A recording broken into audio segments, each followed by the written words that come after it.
Hey guys, what's going on? It's Rick with Rick.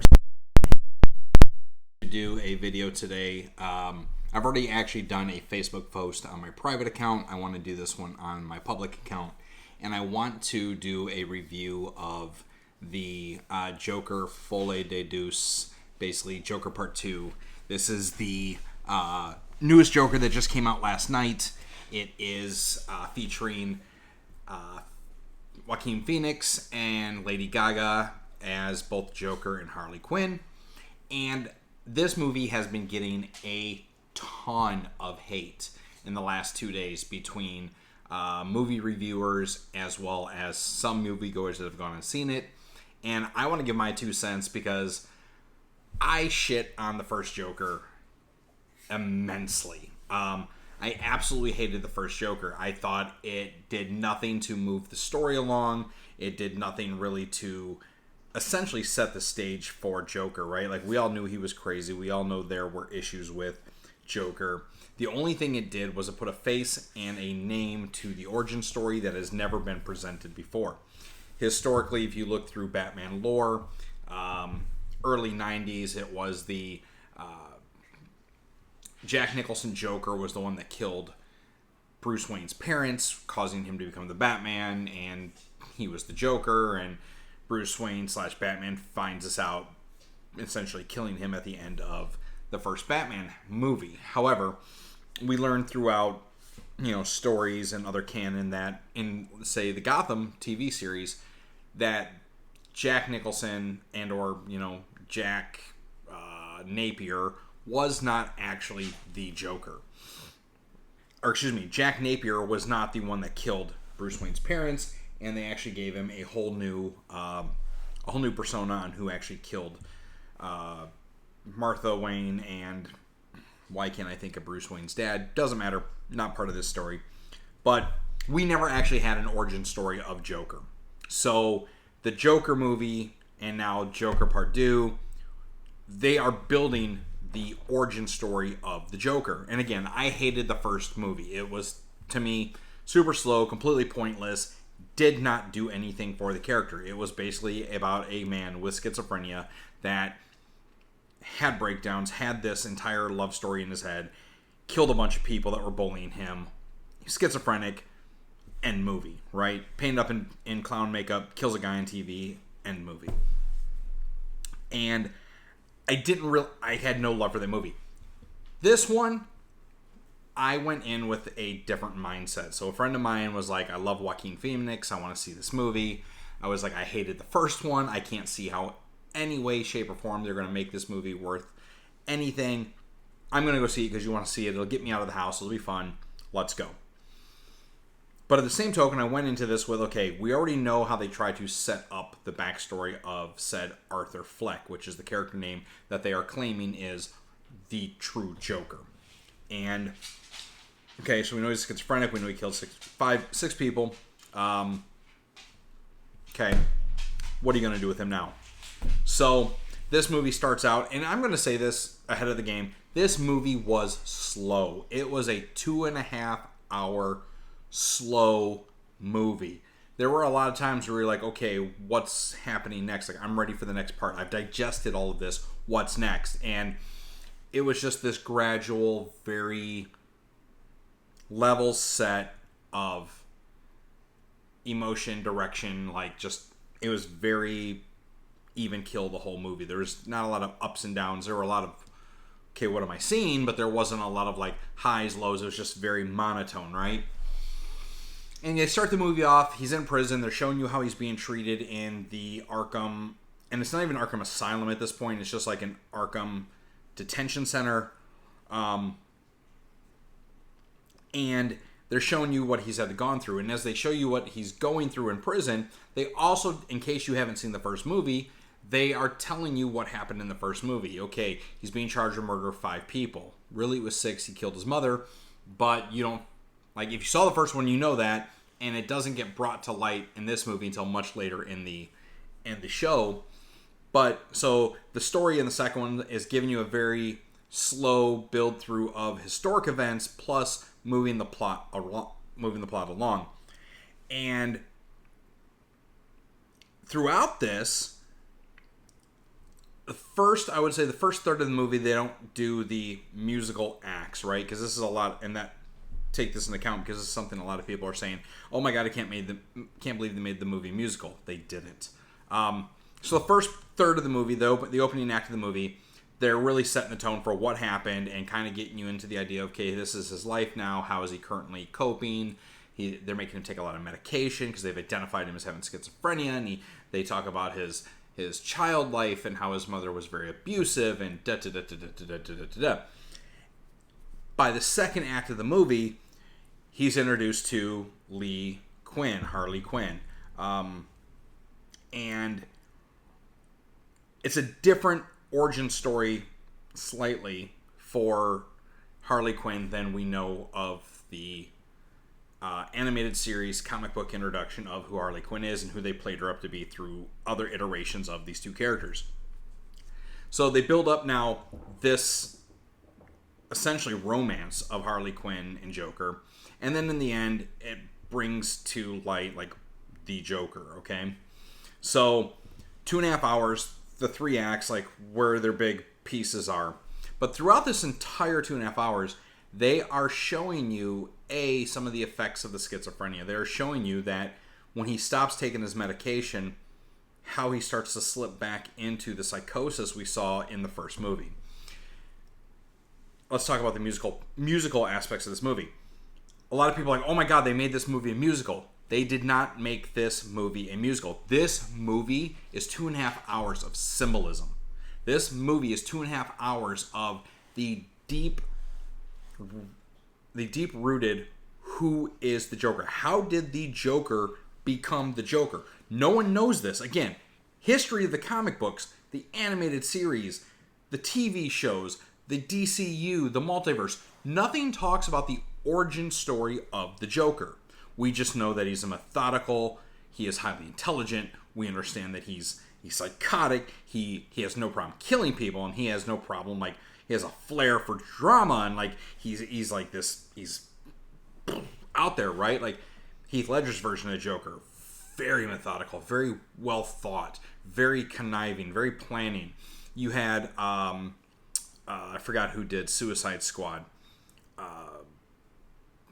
Brain fart. I have a hard time with names.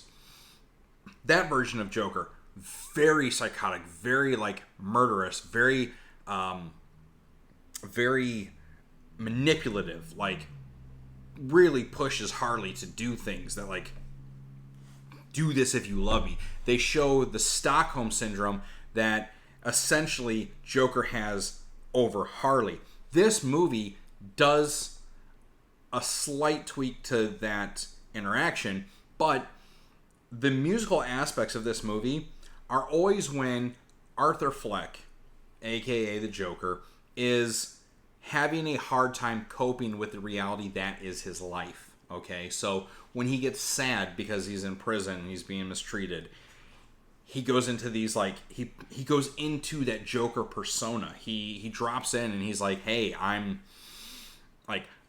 the Joker, I'm the clown, I'm the entertainer, I'm the star of my show, I'm the star of my life. And he goes into these numbers and he does these musical things and he's the star. Like he has the spotlight. Because think about it, again, across all the platforms of the Joker, that is who the Joker is. Joker's always been about the theatrics. He's always been about the show. He's always been about the gags, the jokes. Like, he's the clown, right? He's the clown prince of Gotham. Like, he is the entertainment. So these musical numbers that happen in Joker 2 have nothing to do with a musical. They have to do with the symbolism that he is becoming the Joker. This is how Arthur Fleck, the schizophrenic, copes with his life and perceives himself as being the star. So these musical numbers are not about musicals. These are the Joker persona building inside his mind. And the difference, and for those of you that don't know, the difference between a musical and like this movie, musicals typically have these long drawn out like dance and song routines that include the entire cast, okay? You look at something like Mary Poppins. They draw in penguins for Chim Chim Chimney Roo, and they have, you look at Wizard of Oz, you got the Munchkins and Welcome to the Munchkin Land. Like, all the characters are involved. When they do these musical areas of the Joker, they exclusively focus on the Joker, because he's in full clown makeup, and or Harley Quinn. Harley Quinn has these same mental breakdowns, and she goes into these musical numbers in her head, becoming Harley Quinn. So from Lee Quinn to Harley Quinn, she's transforming into her psychosis. If you see this, you're like, oh my god, it was a musical, it was terrible. You're an idiot. I don't know how to say that to you, right? This movie was not a in-your-face explanation of, this is a guy, this is what happened to him, now he's the Joker. It's very prescriptive, it's very one-dimensional. Okay, this movie is about the psychological breakdown of a man who becomes this psychotic clown. Like, that uses this clown as his extra, like, it is him. Like, he makes the clown. So anybody that says it's a musical, anybody that gives this thing shit, has no idea what they're watching. I'm going to say they're fairly low IQ. They're fucking retarded. That's not what those scenes were about. You have no clue what you were watching. Now, again, once you get into you understand the concept of the symbol. This movie is symbolic. That this movie is showing you the breakdown, the destruction of this man, Arthur Fleck, becoming and birthing the Joker. You realize what this entire movie really is about, and you really grasp all the different scenes. When the Joker is sad when he's not with Harley Quinn, he goes into a song, this whole rooftop dance sequence about him and Harley and how much he misses her. When he's depressed because he's alone and getting the crap beat out of him in the prison, he goes into a song and dance. When they announce on the news, so they show him in the psych ward, he's with all the other crazies, they're watching the news announces, hey, Arthur Fleck is capable of standing trial. He is not crazy. None that our psychiatrist found proved that he's crazy. He is going to be tried in court for these murders. He goes into a whole song and dance in the prison, and it doesn't really include the people. Like, the people are there, but they're essentially frozen in time. Like, he's doing these dances in his head. He's, again, entertaining. He's becoming. He's dealing with his depression, his sadness of having to go to trial, of not knowing how to deal with this life through the entertainment, through the song, through the dance. And that is what that is all about. So once you get past all that, and once you understand that, and you get it as this is happening, you can try to figure out, well, why is he sad, or why is he upset, or what's caused him to do this breakdown now from the scene. You get into more of the interactions with Harley Quinn and that relationship. And then he goes to trial, and then you see this whole transformation. And there are parts where there was a scene during the trial in the third act where they're like, look, you killed 5 people maliciously. You killed 3 people in the subway. You stabbed this guy in the eye. You murdered this entertainer, this talk show host on live TV, and he's sitting at the table in clown makeup and goes, that right there, that's the Joker. You see it. That is what you think. The Joker's nonchalant, all right, whatever. I don't give a fuck. Joker has been absolutely, I don't give a fuck. That has always been his motto, right? He's never really cared about killing people. He doesn't care about life or death. He doesn't care about money. He doesn't care people he hurts. He doesn't really care about the outcome. It is always about the show for the Joker. So I thought that scene was super powerful. There are some cameos in the movie. You will see Harvey Dent charging him. You will see towards the end of the movie something happens, and you will see Two-Face. There is a really, really brief Easter egg if you're really paying attention. During the trial, they interview a Dr. Crane, and they don't tell you what Dr. Crane's specialty is. Dr. Crane's reading the diary of Arthur Fleck. So the assumption you should be able to put together is that Dr. Crane is a psychologist. Who is Dr. Crane? Dr. Crane is the Scarecrow. Now, this movie, it's a female, so it's an Easter egg that you have to know the lore, you have to know the characters to really see it. But it was a really cool Easter egg. I thought that was really sweet. I do have a couple complaints about the Joker so far as a character whole, and I also have a complaint about the Lady Gaga Harley Quinn. So, biggest complaint about the Joker, and I'm late for another live video. The biggest complaint about the Joker so far is, again, historically the Joker has been like, he's psychotic, but he's a psychotic in a manic way.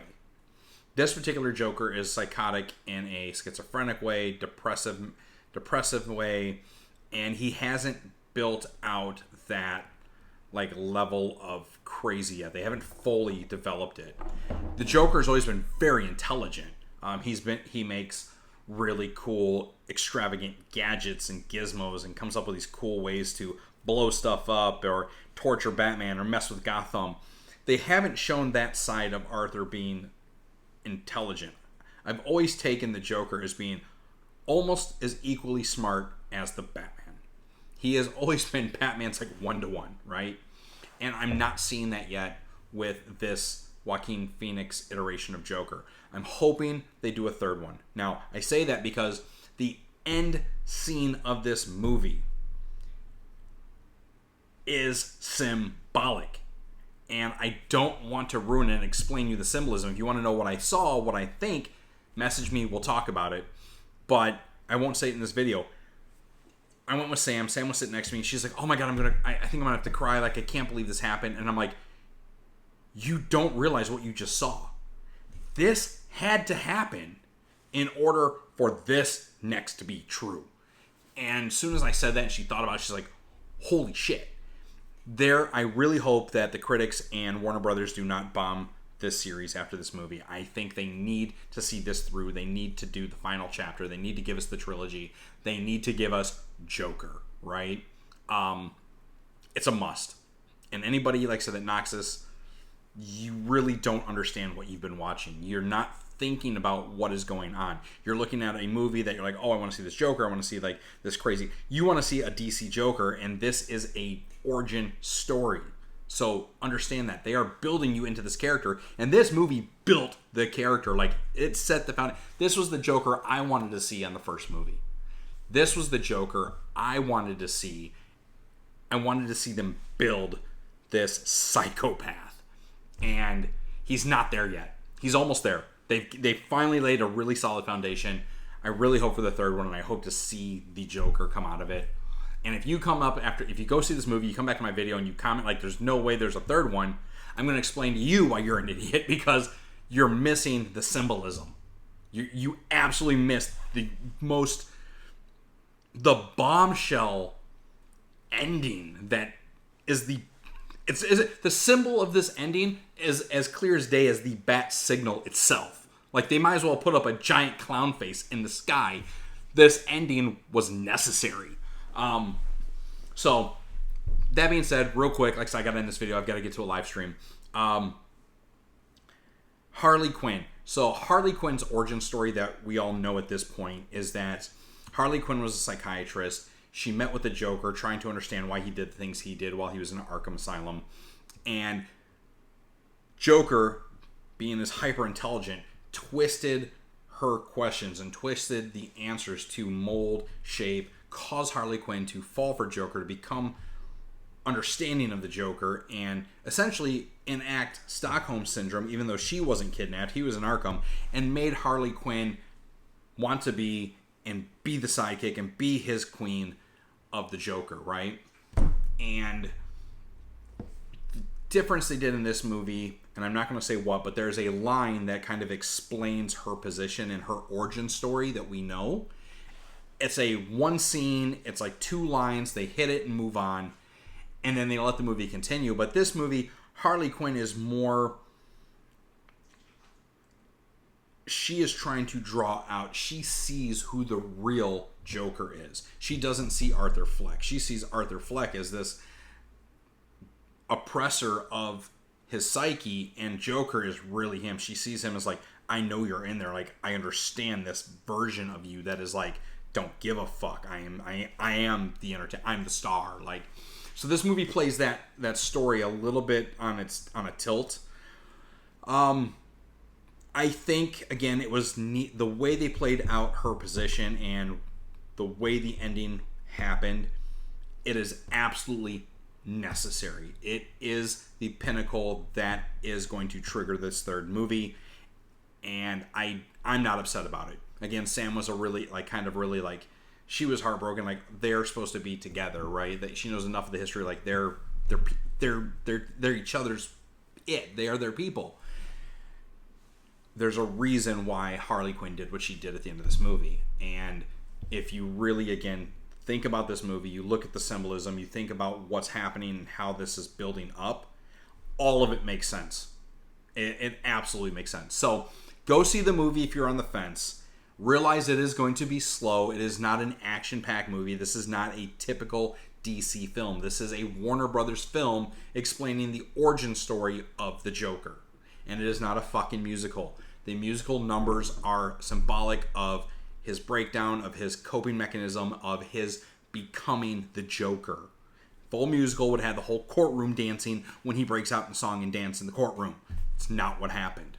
So take that as you will. You go see it. You form an opinion, but form an educated opinion based on everything that's happening is a symbol, and it is a intelligent explanation of building the Joker and who he is. It is not a punch in your face. Here's the answer on the whiteboard. What is the question? Here's your calculator. This is a, what do you see? What is happening? Do you understand this?